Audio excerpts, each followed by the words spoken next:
They said it would take a war to bring down the British crown. They were wrong. It only took a woman, not born into royalty, not polished by tradition. An American divorcee with red lipstick, a steel heart and secrets sharper than any sword. Her name was Wallis Simpson, and she did what no monarch, no rebel, no enemy ever could. She took a king off his throne and erased the woman who came before her like she never existed. Fred Dudley Ward had his love. Wallis Simpson took his soul. If you're drawn to the untold side of history, the forbidden stories that were almost erased, make sure to subscribe to The Untold Woman. It's time to see who really rewrote the rules. The curtains of England's highest courtrooms never saw her coming, neither did the public. When Wallis Simpson arrived on the scene in the 1930s, she wasn't royalty, she wasn't even respectable by British standards, twice divorced, sharp-tongued, American. Everything the crown was supposed to reject, she embodied. But King Edward VIII didn't flinch, because by the time the world caught sight of Wallis, he was already ensnared. She didn't beg for attention, she controlled it. In rooms filled with duchesses and diplomats, she wasn't the loudest voice. She was the most dangerous one, silent, watching, calculating. Before Wallis, there was Fred Dudley Ward, a woman Edward had loved for 16 years. But Freda didn't play chess.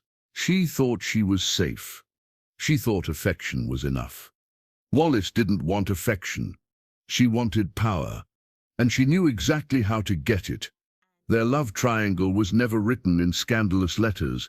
It was coded in glances at elite dinners, in missed calls, in sudden silences from Buckingham Palace. Wallis didn't seduce Edward the way the press believed. She did something far more lethal. She made him feel like a king outside of his crown. She questioned everything he was trained to obey. His duty, his role, even his past. And bit by bit, he unraveled. Inside the walls of St. James's Palace, the monarchy began to rot from the inside. Advisors whispered. Parliament panicked. Because they all saw what Edward refused to see. This wasn't set love. This was revolution. A woman was about to upend an empire, with nothing but her reputation. Wallis didn't care about titles. She already had what she wanted, the king's obsession. Behind velvet curtains she erased Freda, not with violence, with silence. Old letters were removed, photos tucked away. History would remember the woman who made a king abdicate, not the one who held his heart for over a decade. And when Edward finally stepped down in 1936, the world was shocked. He gave up the throne. He gave up the Commonwealth. He gave up everything for a woman he wasn't even allowed to marry inside the church. The British people didn't forgive him. They never trusted her. And yet, they were powerless to stop it. Wallis stood by his side, smiling for cameras, stone-faced behind the scenes. The Duchess of Windsor, a title invented to placate her but never fully accepted by the royals. She had no crown, no coronation, but she had conquered. Freda disappeared. No headlines, no documentaries, only echoes. Because history isn't always written by the winners. Sometimes it's written by the woman who burns the pages behind her.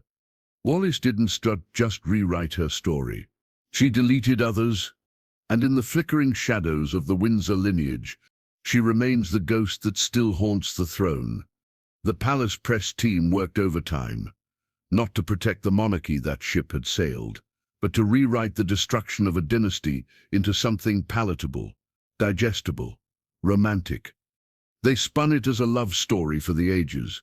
A man who gave up everything for the woman he adored, a crown traded for a kiss, headlines melted over it. Edward chooses love over duty. Wallis Simpson, the American temptress who stole a king's heart, but no one talked about what and who had to be erased first. Her name was Freda Dudley Ward, and she was the first ghost Wallis ever created. For 16 years, Freda had been Edward's companion, longer than most royal marriages.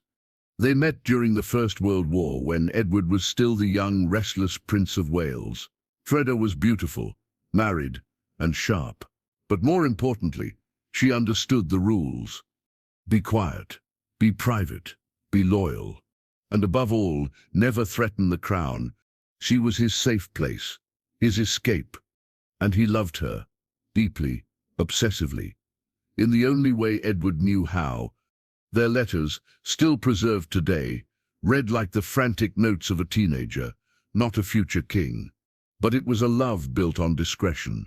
She never appeared in tabloids, never gave interviews, never asked to be anything more than the shadow behind the throne. And then Wallis arrived, louder, bolder, American. She wasn't set royal, she wasn't set quiet. She wasn't interested in playing by Freda's rules. Edward was already drifting from tradition, but Wallis made him dive. She laughed at royal protocol, mocked the palace traditions, called courtiers silly little men. She treated him not like a prince, but like a person, flawed, fragile, hungry to be seen. And he fell for her fast. Too fast. Freda noticed immediately. The visits stopped. The letters became shorter, colder, carefully worded. She was losing him, but no one was saying it aloud. Behind the velvet curtains of Buckingham Palace, Freda watched the life she'd built, the identity she'd maintained, collapse in silence. No confrontation, no goodbye, just absence. A woman erased by another sep's ambition. And Wallis. She didn't just replace Freda. She rewrote the script entirely. To the palace staff, she was an inconvenience. To the Prime Minister, she was a threat. But to Edward, she was oxygen. She gave him something Freda never dared to offer: rebellion. Wallis didn't want to be the secret. She wanted the stage, the headlines, the spotlight.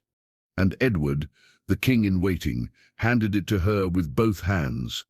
Freda watched it unfold from the sidelines. She never spoke publicly. She never fought back. Because how do you fight a woman who's not just rewriting history but burning the old pages? Wallis wasn't that subtle. She paraded through royal gatherings with a smile that didn't ask for permission. She dressed for war, tailored suits, bold lipstick, eyes like daggers. Edward started skipping official engagements, stopped responding to Parliament SIP's calls, started hosting intimate dinners where Wallis sat at the head of the table like a queen in waiting. It wasn't just a romance. It was a transformation. Wallis wasn't molding herself into royalty. She was molding royalty around herself. Freda vanished from photographs, vanished from royal archives. Even her letters, once treasured by Edward, were boxed, buried, or forgotten. Because Wallis didn't just win the prince. She demanded he burn the path behind him. And burn it he did. Royal advisors panicked. The Archbishop of Canterbury issued a statement condemning the relationship. The Prime Minister warned of national instability. But Edward had already made up his mind. Not because Wallis was flawless, but because she was the first woman who had dared to tell him no. She mocked him, dismissed him, challenged him. And for a man born into obedience, that felt like freedom. Freda never stood a chance. She was the loyal shadow. Wallis was the storm. And Edward? He followed the storm into exile. When the abdication came, it shocked the world. A king walking away. For a divorced American woman? Unheard of. Freda watched it all from the sidelines, her name never mentioned, her story overwritten by one more passionate love affair, narrative crafted for public consumption. But behind palace doors, no one was smiling. Not Queen Mary, who mourned the son she no longer recognized. Not the courtiers who scrambled to hold the monarchy together. And certainly not the British public who were being asked to romanticize a national crisis. Because the truth wasn't poetic. It was brutal. Edward hadn't sacrificed for love. He had run from duty. And the woman who led him? She didn't want to be loved. She wanted to be legendary. Wallis Simpson wasn't chasing a fairy tale. She was writing a power play. And Freda Dudley Ward? She became the erased draft. The footnote. The memory locked behind a smile the world had chosen to forget. But some ghosts don't vanish. They linger. In the margins. In the archives. In the soft spaces of history that never make the screen. And maybe that sips the real tragedy. Not that Edward left the throne. Not that Wallis won. But that Freda, the one who had loved without scandal, without demand, was buried in silence while the woman who destroyed a kingdom became a headline. This wasn't just a story about love. It was a story about how power rewrites love, and how history always chooses the louder voice. Freda never shouted, and so the world stopped listening. But we haven't set. There were no fairy tale gowns, no glittering coronation, no royal chapel echoing with vows. When Wallis married the former King of England, it wasn't with blessing, it was with exile. The ceremony took place in a borrowed chateau in France. The Duke of Windsor, no longer Edward VIII, stood beside her in a mourning coat. His hair was thinner, his eyes sunken, his crown gone. Yet he looked at her like she had handed him freedom itself, and maybe she had. Wallis wore a pale blue dress, famously called Wallis blue, a color chosen to match her eyes, but her gaze that day was unreadable. She had everything she claimed not to want, a man who defied an empire, a title born from sacrifice, and a world watching in morbid fascination. There were no royals in attendance, no family, not even Edward's mother, Queen Mary, who refused to acknowledge the wedding. For them it wasn't a celebration, it was a scandal cemented in rings and regret. Wallis had won the man, but she would never win the throne. The British government refused to grant her the title of Her Royal Highness, a decision that would haunt them both. And Edward, once a king with a nation at his feet, was reduced to writing angry letters to Parliament, begging for his wife to be recognized. But the real punishment wasn't political, it was personal. They had no home, no court, no country. They drifted through Europe, socialites with nowhere to land. Wallis entertained at high society dinners in Paris. She smiled in front of cameras, dressed like royalty, moved like royalty, but the crown never truly returned. Behind closed doors, things shifted. The passion that had burned in stolen moments and whispered rebellions cooled in the silence of ordinary life. Wallis had never imagined herself as a wife, certainly not the wife of a man who had walked away from everything for her. She resented the weight of it, the isolation, the endless exile. Edward clung to her, desperate to believe it was worth it, that the sacrifice had meaning. But even he could sense the distance growing. Wallis was sharp, witty, and brilliant, but she was also cutting. The devotion Edward once found thrilling now turned suffocating. He sought her approval like a boy to his mother, and Wallis increasingly pulled away. The world whispered that she had never loved him, that it had always been about the game, the danger, the possibility of power, but those whispers missed the real story. Wallis didn't hate Edward. She hated the version of him she had created. She fell in love with a man rebelling against duty, a man daring enough to reject his role. But what she got was a man consumed by that very rejection, a man who never stopped mourning the crown he gave up, who replayed abdication speeches in his head, who asked again and again, "Did I do the right thing?" And Wallis, a woman who had clawed her way into infamy, was suddenly left carrying the emotional burden of an empire's aftermath. Their home in Paris became a museum of nostalgia, portraits of Edward in uniform, letters from his mother, unopened and yellowing, invitations declined. It was a palace without a kingdom, and Wallis, now Duchess of Windsor, walked its halls like a ghost in heels. The press called her the most hated woman in Britain. For decades, she was blamed for the abdication crisis, the destabilization of the monarchy, and the embarrassment it caused the crown. But hatred is a strange kind of power. It means they never looked away, and that's what Wallis had always understood better than anyone else.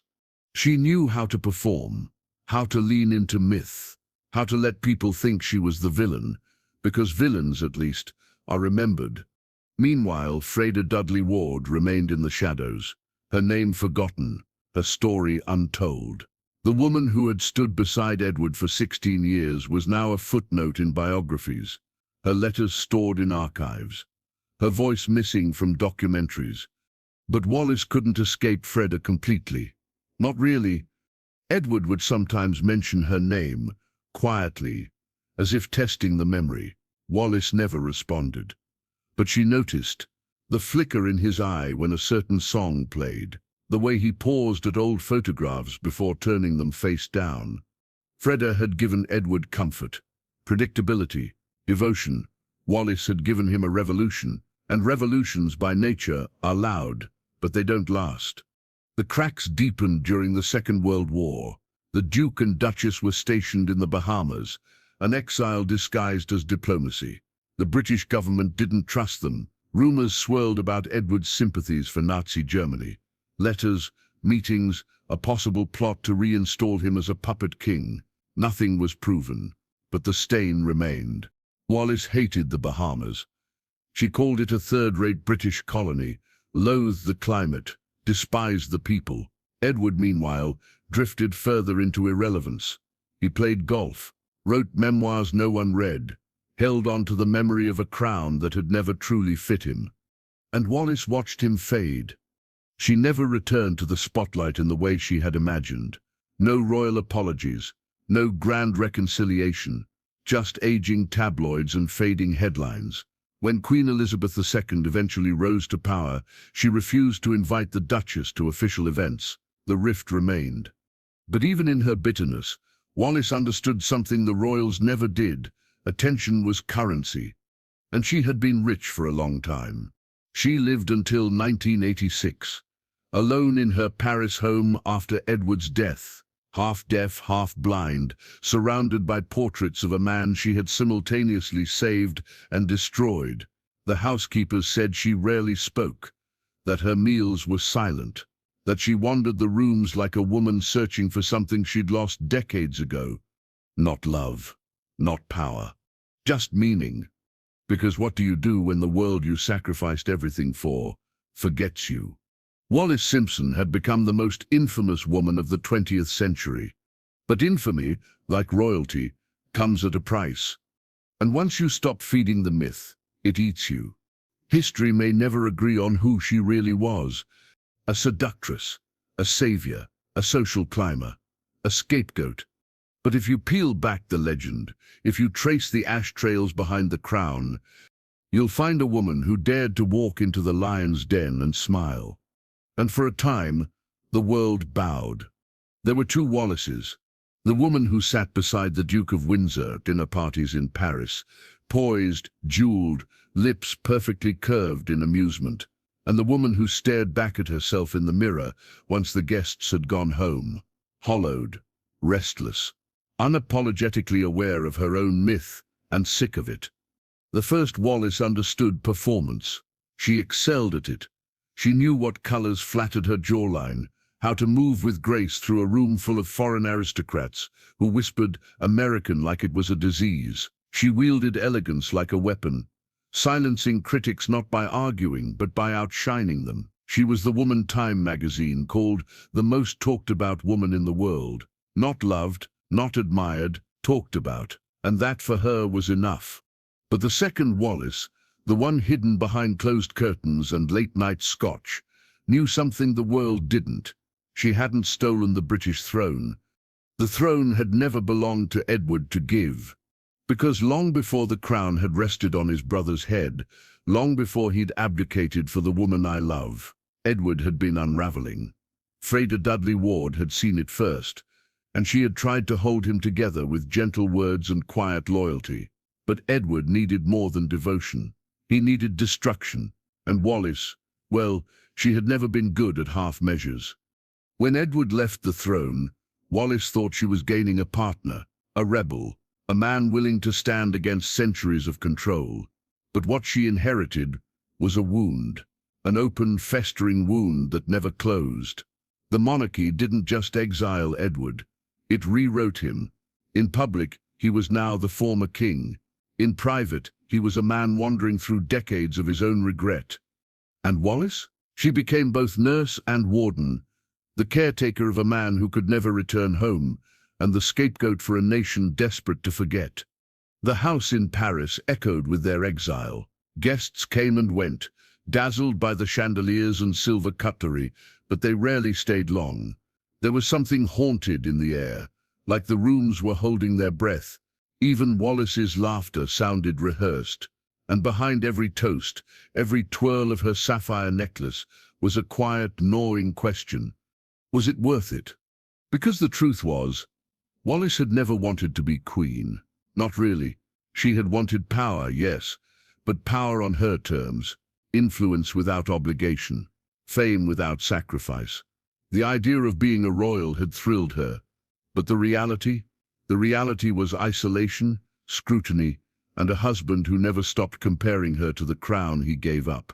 Sometimes, at night, she would hear him talking in his sleep, not to her, to his mother, to his father, to the palace that had raised him like a lamb to slaughter.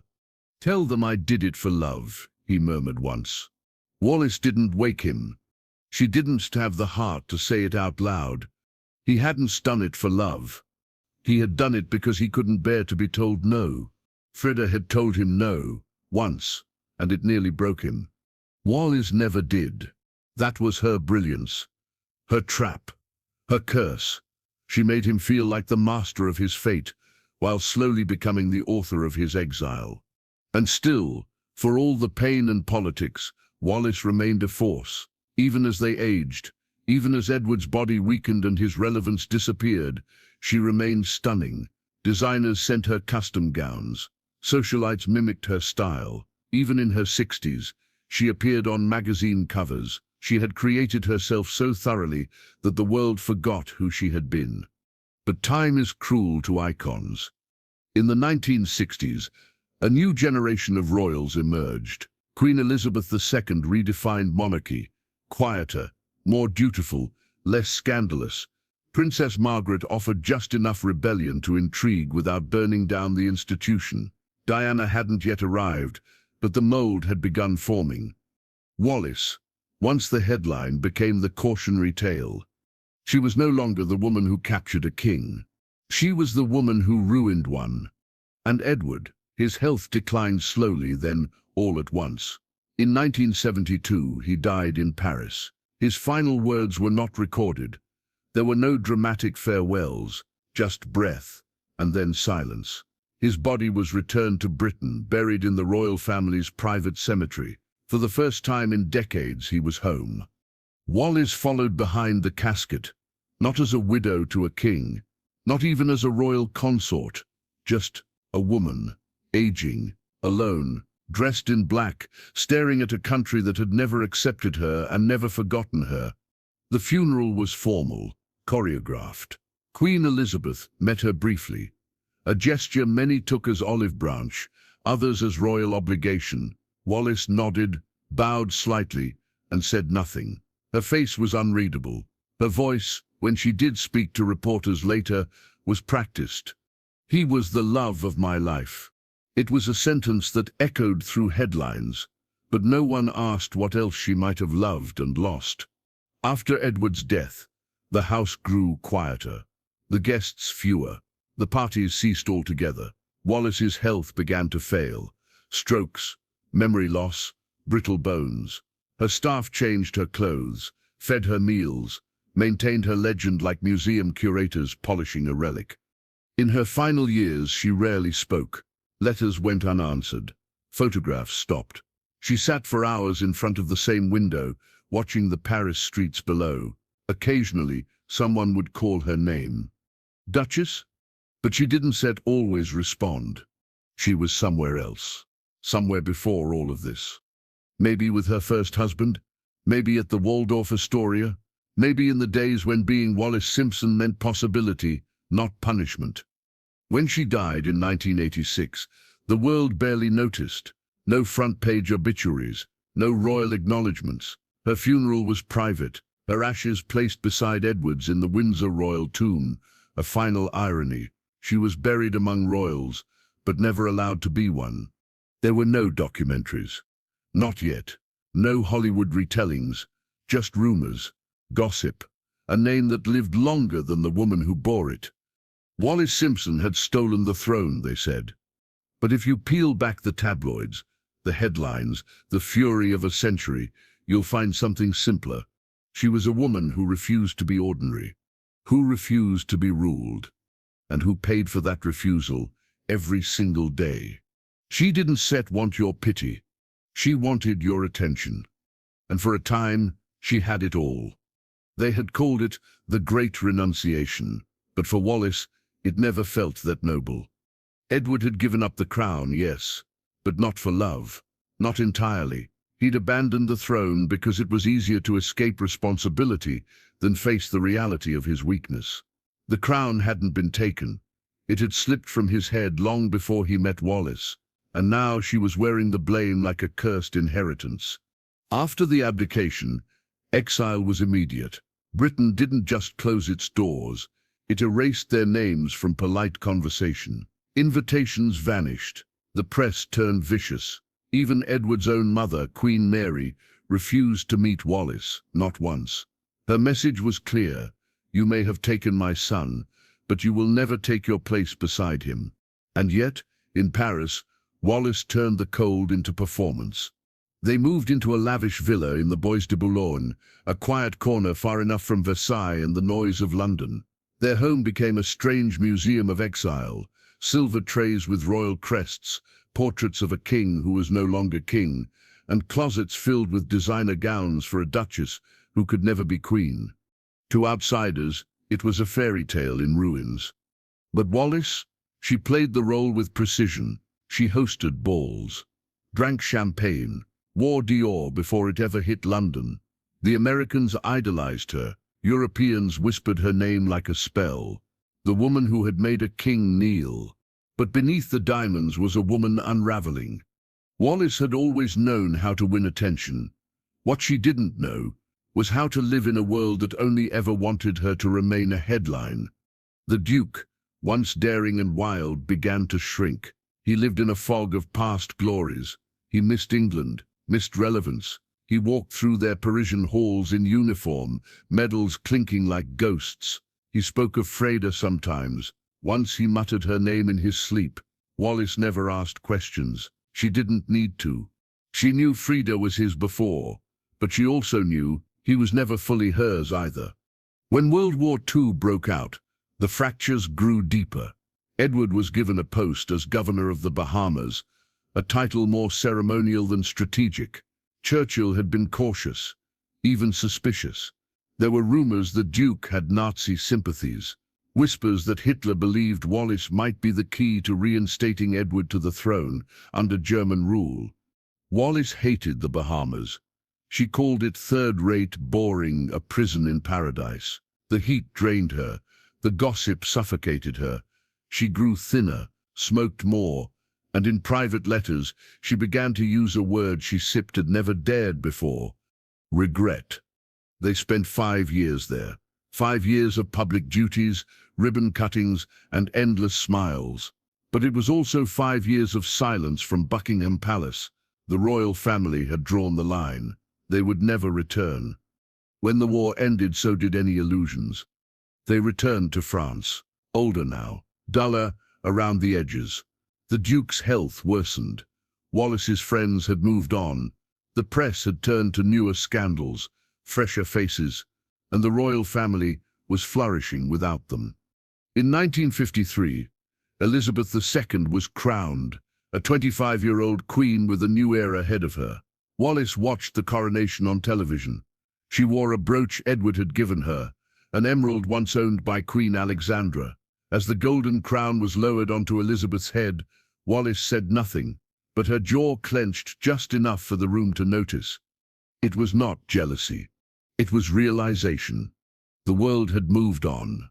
Wallis's relevance was now historical. She was not a queen, not a villain, not even a proper duchess by royal standards.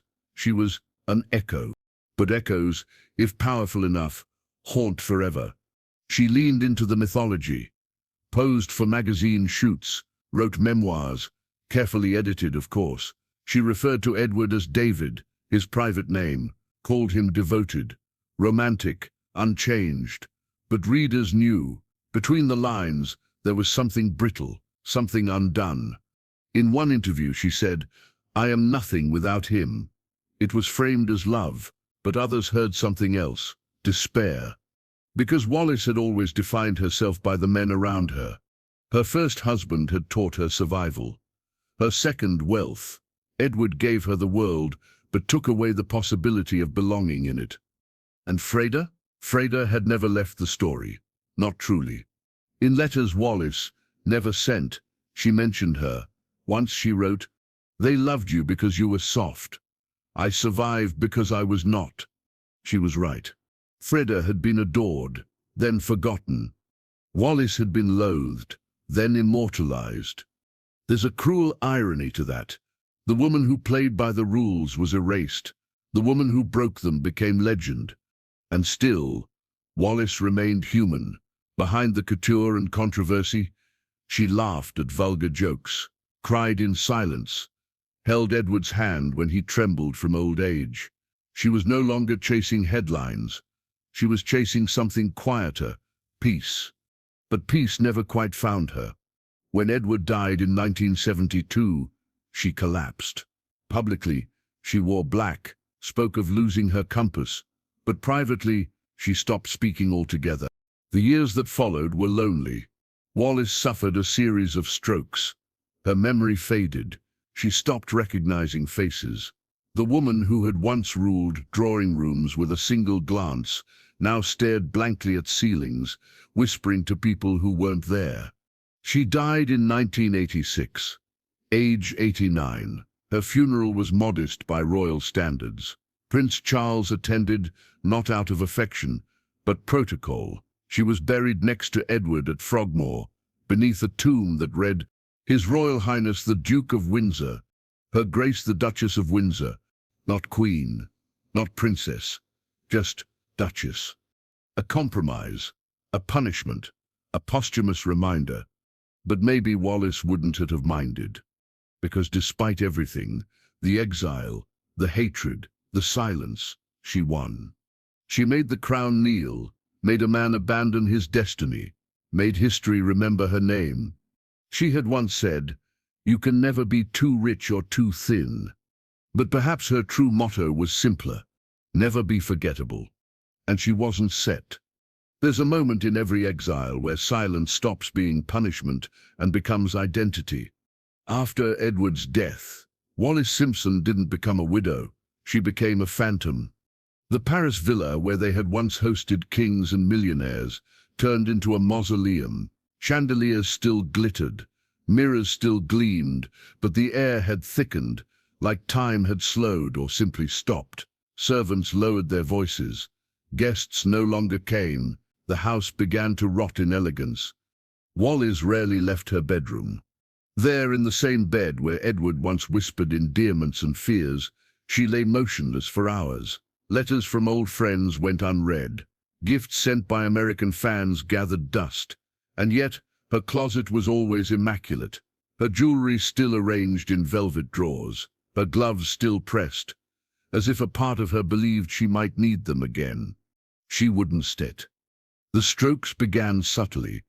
At first she slurred only a few words, then forgot names, then days. The woman who once ruled dinner conversations with acid wit could barely string together a sentence, but worse than the forgetting was what she remembered too clearly.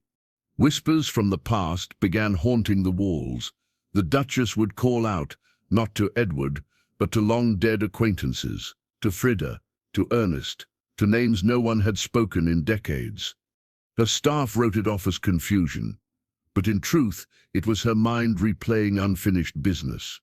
Wallis had fought for everything, her place, her power, her version of history. But now, stripped of audiences and applause, her victories echoed hollow. She would murmur things like, "They lied about me," or "I didn't want the crown. I only wanted him to feel strong." It was the most honest she had ever been. For all the glitter, the jewels, the couture, Wallis had not won a life of her choosing. She had survived in one. After the abdication, she had been cast as the seductress who bewitched a weak king. But Wallis knew the truth was more pathetic than poetic. Edward had clung to her not out of passion but fear. Fear of duty, fear of judgment, fear of loneliness. She hadn't stolen the throne had collapsed, and she'd been blamed for standing nearby. In her lucid moments, she would clutch a photograph of Edward, not the regal portraits, but one of him laughing, hair tousled, shirt unbuttoned. He looked like a boy, not a monarch, and that's how she'd always seen him. A boy pretending to be a man who needed someone else to do the hard parts for him. She had done them, and paid. After Edward's burial, Wallis was granted a modest allowance from the Queen. There were formal letters, cold condolences, but never warmth, never forgiveness. They never saw her as one of them. Even in death, Edward had been permitted a royal burial. Wallis was tolerated only because the scandal had long since expired. No one visited her in the last years. Photographers stalked the gates of her estate, hoping for a glimpse, not of a duchess but of decay. When the French government sent a nurse to check on her health, Wallis mistook her for an old maid from Baltimore. She clutched the woman Sip's wrist and said, "Don Sipt, let them write me out." But history had already started writing her down in ink she didn't control. New biographies painted her as manipulative, power-hungry, obsessed with wealth and influence. Others suggested she never even loved Edward, that she had affairs, that she resented giving up her freedom. She couldn't respond. The strokes had robbed her of speech, and even if she could, would they have listened? In her final years, the villa's once opulent gardens withered. Ivy crawled up the marble, birds nested in the eaves. Time gnawed at the estate like a quiet animal. It was poetic in a way. The woman who had once redefined royal scandal vanishing in plain sight among chandeliers and silence. When she finally died in 1986, newspapers were almost surprised. Many assumed she had already passed. The obituary columns dusted off old headlines. The Duchess of Windsor dead at 89. The woman who changed the monarchy. The King Sip's fatal romance. But none of them knew how to say what she had actually been. A woman who broke the rules, yes, but also a woman who was punished not for being dangerous, but for being inconvenient. Wallis had exposed something no monarch ever wanted to admit, that love, real or not, could dismantle empires, and that when the facade cracked, there was no clean story to sell. Her funeral was quiet. The Queen sent flowers. Prince Charles attended, but no one cried. No one stood long at the grave. They buried her beside Edward, side by side in death as in scandal. The plaque was plain. Her Grace the Duchess of Windsor. It was both acknowledgement and denial. She had spent a lifetime being called too much, too ambitious, too cold, too American. But in the end they remembered her with the least powerful title they could get away with. And maybe that was the final irony. She had taken down a king, but she would never be allowed to rise as queen. Even in remembrance, she remained an outsider. But her story didn't die. New generations rediscovered her, not as a villain but a woman ahead of her time. A woman who refused to beg, who refused to apologize for wanting more, for being loud, for being fashionable, for being unafraid. In every headline written about Meghan Markle, echoes of Wallis throbbed beneath the surface. The American outsider, the divorcee, the media target, the threat to the firm. Wallis had walked, so others could crawl through the fire. And in that way, she won something more powerful than a crown. She became a blueprint. Not for monarchy, but for disruption. Wallis used to say that the worst thing in life wasn't being hated, it was being misunderstood. And as the world moved on without her, rewriting her story in ink she never approved, Wallis Simpson became the most misunderstood woman in British royal history. A woman who had once been at the center of the storm, now reduced to a footnote, a symbol, a scandal-turned souvenir. But what no one knew was that behind closed doors, she was still fighting. Not for relevance, not for sympathy, but for ownership of her own story. Because for Wallis, the real war had never been against the crown, it was against erasure. She'd learnt early that history had a way of polishing villains until they gleamed like myths and burying women like her in footnotes and shadows. So she began collecting letters, journals, clippings. She hoarded evidence, not to gloat, but to survive. Some nights she would walk through the corridors of her Paris home and whisper aloud the names no one dared mention anymore. Freda, Ernest, David. The names formed a trail of ghosts, tethered to her by threads of scandal and memory. Each one had been rewritten, reframed, forgotten. But she remembered everything, and it hurt. Especially Freda. Because Freda Dudley Ward hadn't just been a predecessor, she'd been a blueprint. A reminder that love alone had never been enough, that loyalty was disposable, that in the world of royals, a woman's worth expired the moment her usefulness did. Wallis never admitted it publicly, but she feared becoming Freda, discarded, erased, replaced. It haunted her, because even though she had won the man, she had not won the love, not entirely. Edward had adored her, yes, but he had also never let go of the romantic ideal Freda had represented. Gentle, obedient, safe. Wallis had been none of those things. She was sharp, unapologetic, daring. She didn't bend. And for a while, Edward had loved her precisely for that, until he didn't start. Until the isolation began eating at them both. After the abdication, their marriage had become a performance. They were cast in a never-ending theatre production for an audience of none.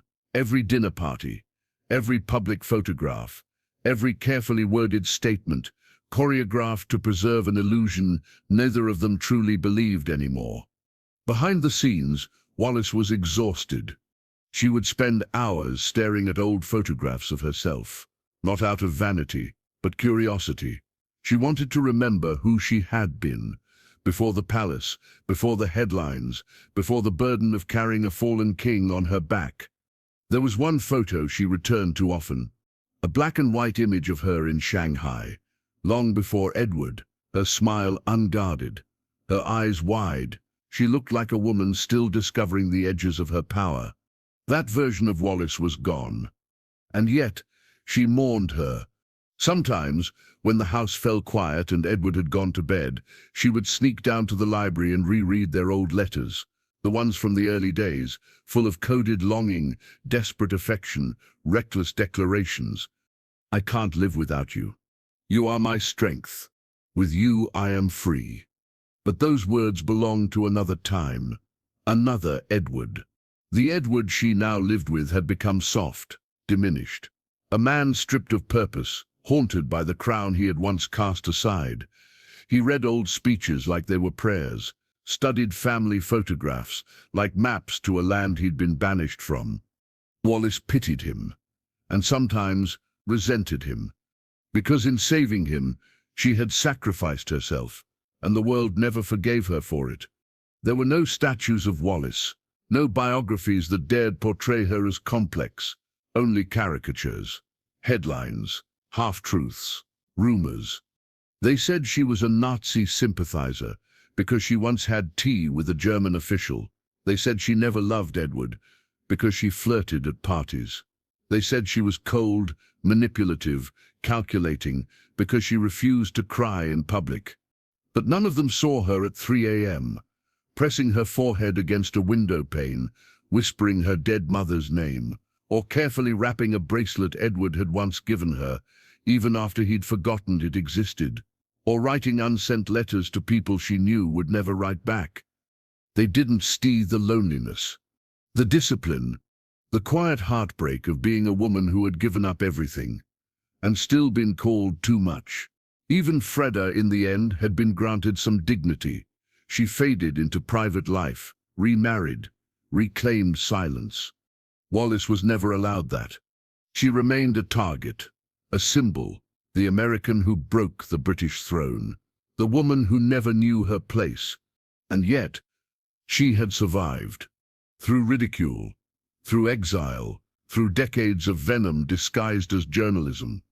Because Wallis understood one thing better than any royal ever could, that survival was an act of resistance, that every breath she took in defiance of the narrative was power.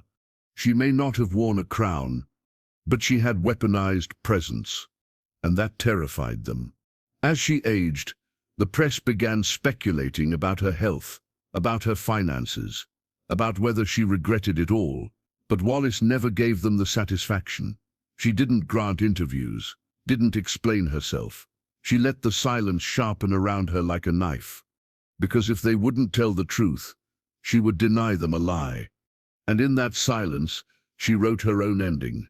Not with a grand speech, not with a tabloid exclusive, but with a final act of defiance. She willed that her possessions, the gowns, the jewels, the letters, be auctioned after her death, not to museums, but to strangers, so that no single institution could own her story, so that no single version could prevail. The Crown wanted her erased. Wallis made sure they'd never stop searching for her instead. The grand halls of Buckingham had begun to echo with something strange: silence. A kind of uneasy stillness that settled not just in the velvet-draped rooms, but in the conversations of courtiers, the lines of the newspapers, the hearts of an empire, unsure whether it was witnessing a love story or the slow unraveling of a dynasty. Wallis Simpson had become more than a name. She was a force. The newspapers couldn't stop printing her. Society couldn't stop whispering about her. But behind the facade of scandal and style, something deeper was happening, something irreversible.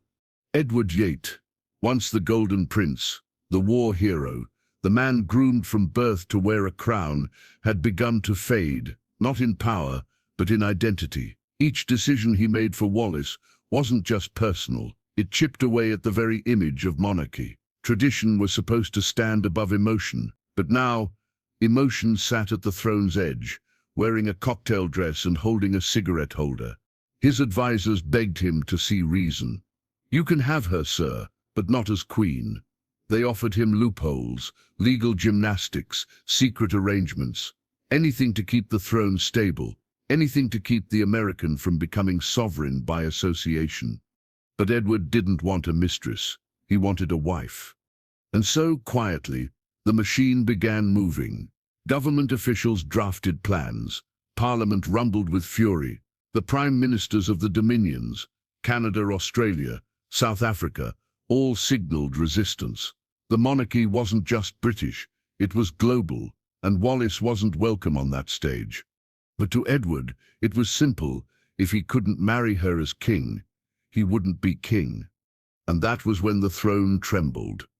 December 10th, 1936. In a palace room dimmed by winter light and heavy with the scent of leather-bound law books, Edward signed the instrument of abdication. His hand didn't shake. His voice, when he read the words aloud, was clear.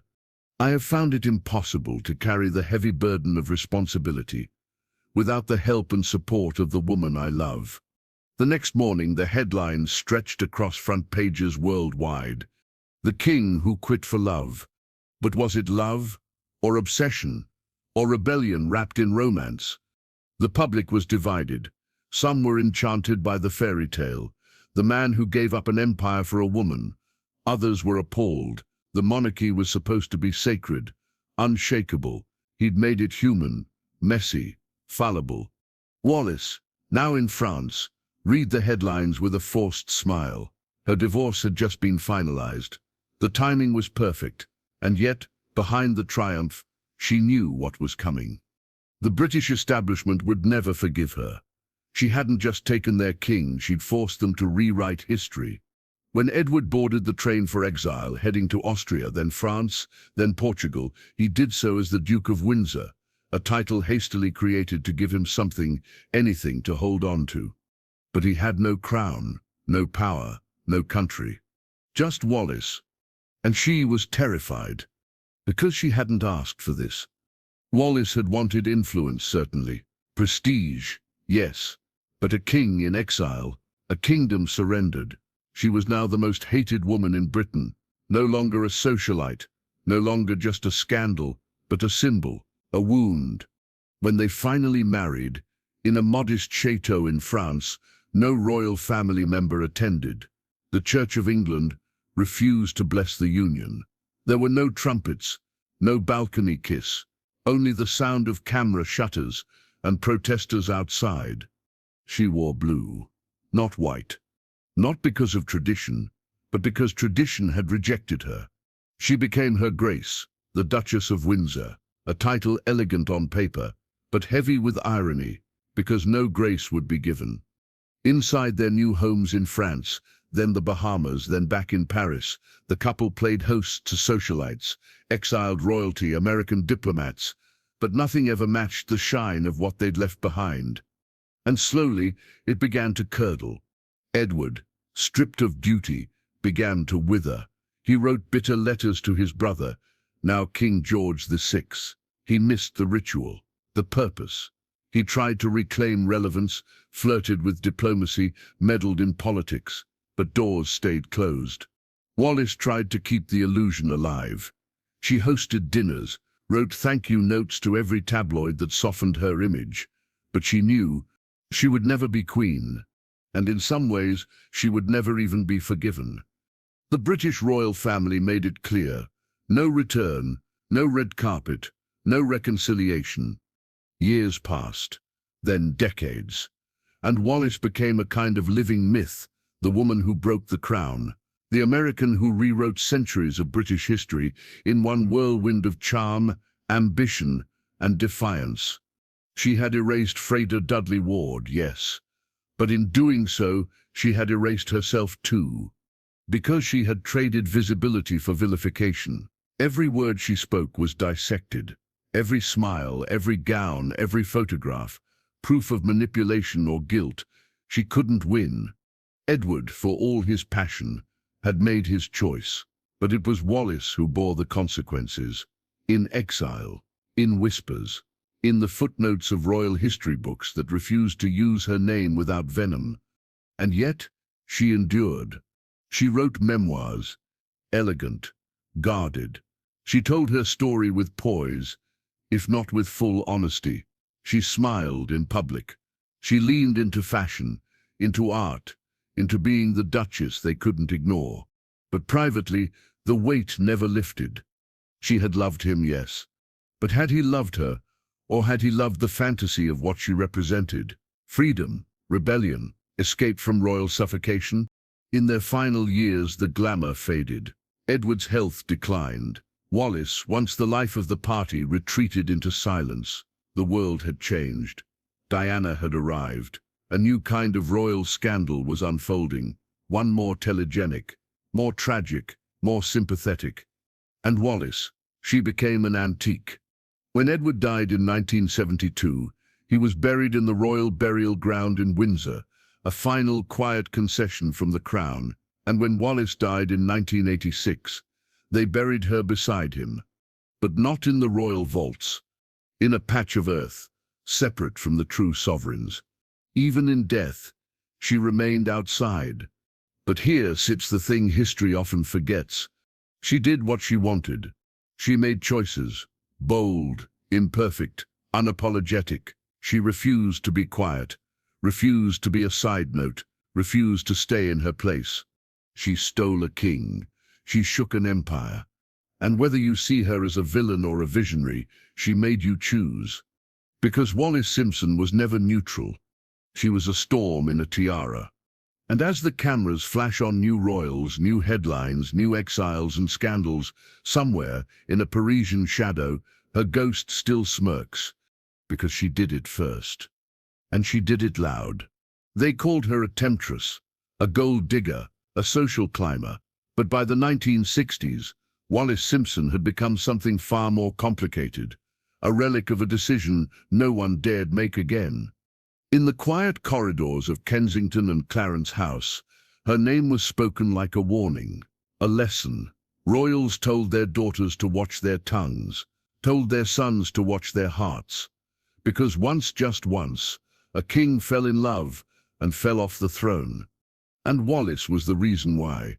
But if Wallis Simpson thought time would soften the blow, it didn't. For decades she lived in a beautiful cage. Paris became her kingdom, a glamorous exile laced with Chanel gowns and Cartier jewels, where she played hostess to ambassadors and aristocrats.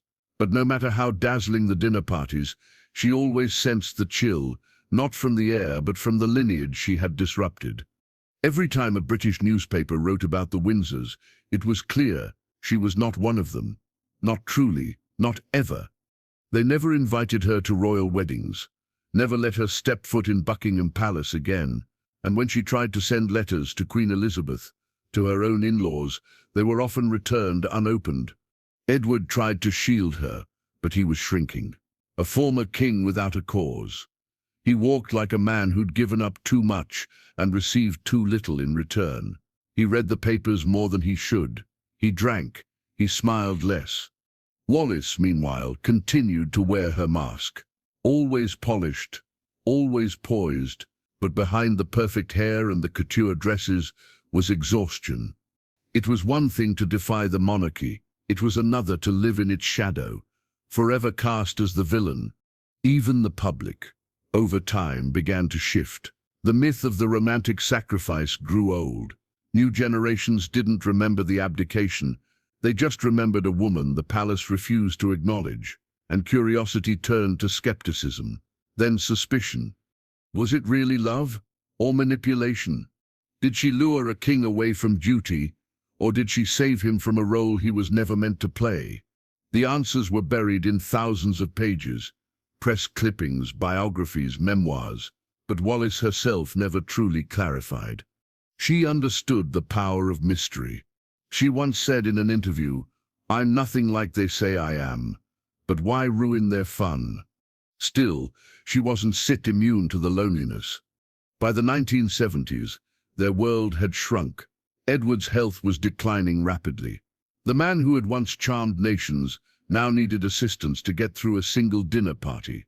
The sparkle was fading, and Wallis, for all her strength, had no map for this part.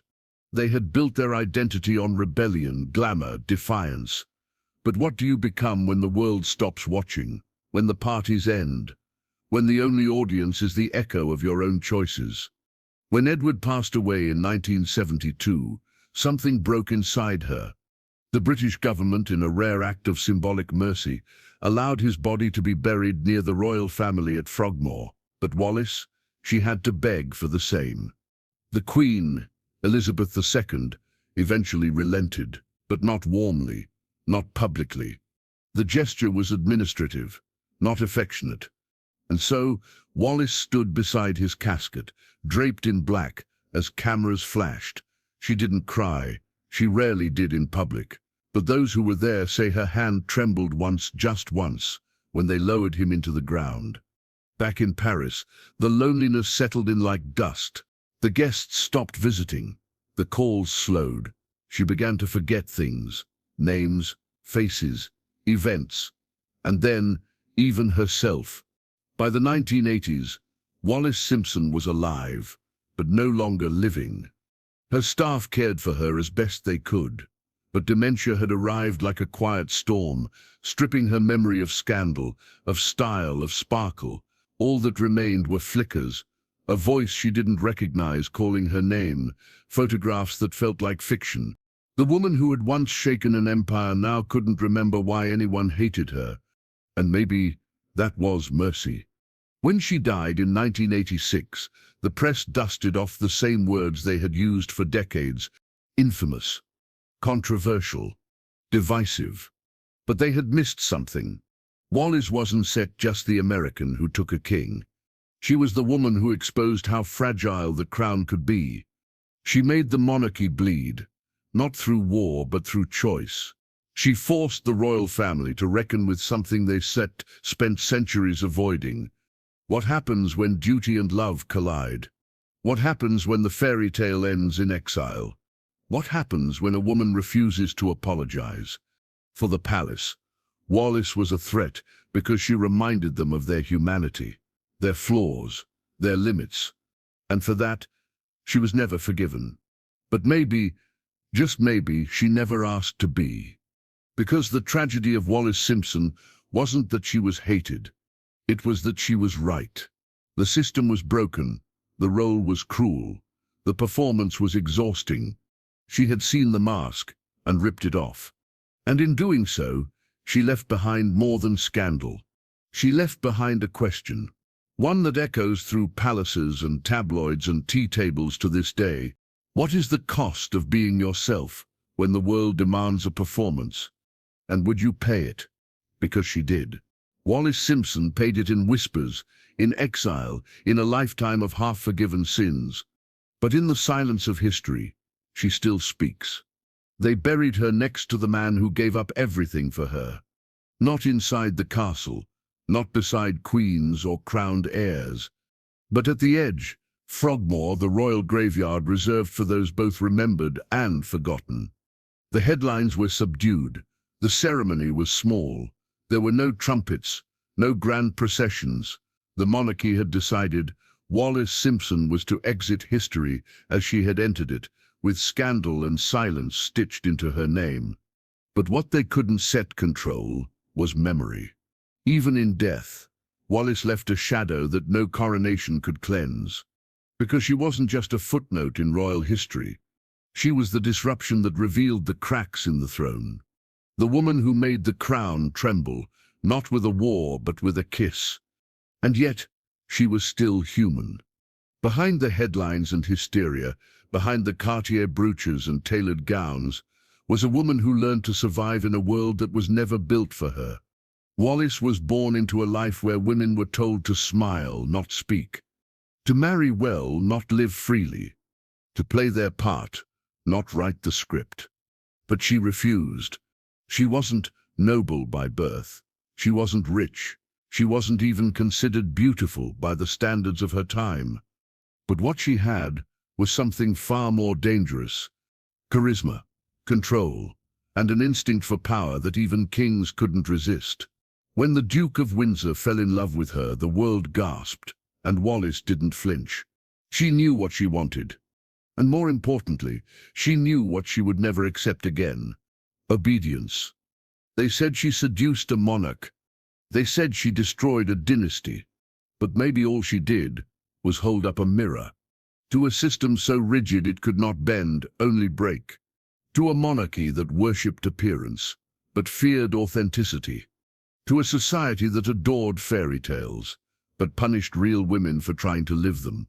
Wallis Simpson lived for nearly a century, but she died 100 deaths in the tabloids. Each photo was a sentence. Each headline a judgment. Each royal silence a dagger. And still, she endured. In the final years, when her voice faded and the world forgot, her name never left the royal corridors. Whispered, warned, weaponized. A cautionary tale wrapped in pearls and exile. And Freda Dudley Ward? She was the ghost left behind in the first act.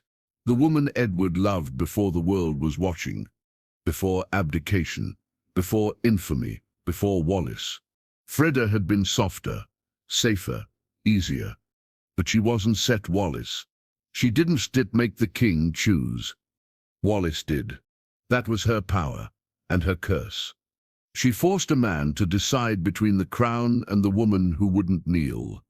And when he chose her, the empire cracked. Not enough to collapse, but enough to shake, enough to remember. Because long before Diana, before Meghan, before any royal dared to walk away, there was Wallis, the woman who didn't just leave. She made the king follow, and for that, the palace never forgave her. But maybe the story isn't set hers alone anymore. Maybe it belongs to every woman who has been called too much or not enough. Every woman told to stay silent, to sit still, to smile through it. Maybe Wallis didn't steal a throne. Maybe she shattered a myth. And maybe she never wanted to be a queen. Just a woman, free, unafraid, unapologetic. And for one brief, blinding moment, she was all three. Her legacy isn't carved into stone. It lives in questions. What if love isn't set weakness? What if rules were meant to be rewritten? What if the greatest rebellion is simply to be yourself? Because in a world that tried to erase her, Wallis wrote her name in ink that would never fade. She may not have worn the crown, but she made history bow. If this story made you feel something, a spark, a question, a chill, don't let it fade. Hit subscribe right now, because history isn't just about kings and wars. It's stats about the women they tried to forget. Share this video with someone who needs to hear the untold. Comment below, do you think love is worth the crown? And stay tuned because the next chapter in the Gilded Age of Untold Women is coming soon.